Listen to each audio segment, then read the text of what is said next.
ആ ചേച്ചി, നിന്റെ ഫോണിന്റെ ഡിസ്പ്ലേ മാറ്റുന്നില്ലേ?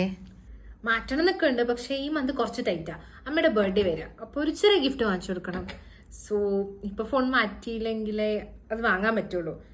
സോ വേണ്ട. Happy birthday. ഇതൊരു ചെറിയ ഗിഫ്റ്റാ, ചെറിയൊരു കമ്മലാ. കമ്മലോ? ഓ, ഇത് വല്ലാണ്ട് ചെറുതാണല്ലോ. രമേശിനെ എനിക്കൊരു ഡയമണ്ട് ചെയിനാ വാങ്ങി തന്നെ, പിന്നെ ഒരു കിടിലൻ ഫോണും. അല്ലെങ്കിൽ നിനക്ക് കിട്ടുന്ന ശമ്പളത്തിന് ഇതല്ലേ വാങ്ങാൻ പറ്റൂ.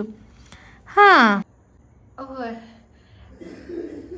ഏട്ടൻ ഡയമണ്ട് ചെയിനൊക്കെ വാങ്ങി തന്നോ? ഓ നൈസ്. ആ, ഞാൻ എന്തായാലും എടുത്ത് വെച്ചേക്കാം. അയ്യോ, എന്തുറ്റി? നല്ല വേദന ഉണ്ടോ? എന്നാ ഹോസ്പിറ്റലിൽ പോവാ. നിന്റെ കൂടെയോ? ഏതെങ്കിലും ഗവൺമെന്റ് ഹോസ്പിറ്റലല്ലേ? ഞങ്ങളില്ല. അത് കുഴപ്പമില്ല, ഞാൻ ആരടുത്തെങ്കിലും വാങ്ങിച്ചോളാം. രമേശിനെ കുറച്ച് കഴിഞ്ഞാലേ വിളിക്കാൻ പറ്റുള്ളൂ. അവനോട് പറഞ്ഞിട്ട് നാളെ നല്ല ഹോസ്പിറ്റലിൽ പോവാം. ഓക്കെ ആണെങ്കിൽ എന്നാ വേണ്ട, നാളെ രാവിലെ പോവാം.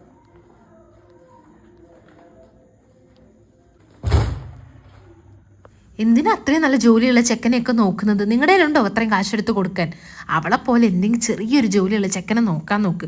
അവളുടേതാണെങ്കിൽ നമുക്കൊന്നും കിട്ടുന്നതുമില്ല. എല്ലാം രമേശൻ നോക്കണം. രമേശനുള്ളതുകൊണ്ട് നമ്മൾ കുടുംബക്കാരുടെ മുന്നിൽ നിന്ന് പിടിച്ചു നിൽക്കുന്നേ. ഇളയത് നമുക്കൊരു മോൻ മതിയായിരുന്നു. എന്തോ ഭാഗ്യക്കേട്. ചേച്ചി, ഞാൻ പറഞ്ഞ റെന്റിനുള്ള ഏതെങ്കിലും അപ്പാർട്ട്മെന്റ് റെഡി ആയോ? വീട് എന്തെങ്കിലും? എന്തു പറ്റി പെട്ടെന്ന് റെന്റ് നോക്കാൻ? ഓ അതോ, അച്ഛനമ്മ UK ഏട്ടനോട് നിൽക്കാൻ വേണ്ടിയിട്ട് പോയി. സോ വീട് ഏട്ടന് കൊടുത്തു. എനിക്കായിരുന്നു എന്നാണ് പറഞ്ഞത്, പെട്ടെന്ന് അവർക്ക് ഏട്ടന് കൊടുക്കണം എന്നാ.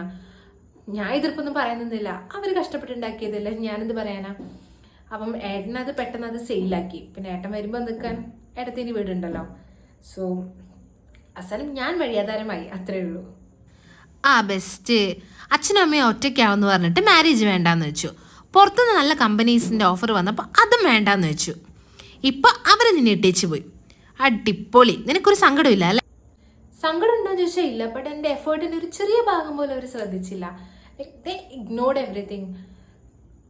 അതിന് മാത്രമേ ഹേർട്ടായിട്ടുള്ളൂ. ബാക്കിയൊക്കെ അത് അവരുടെ ഇഷ്ടമല്ലേ.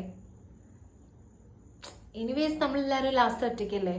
സോ ചിൽ, കുഴപ്പമില്ല.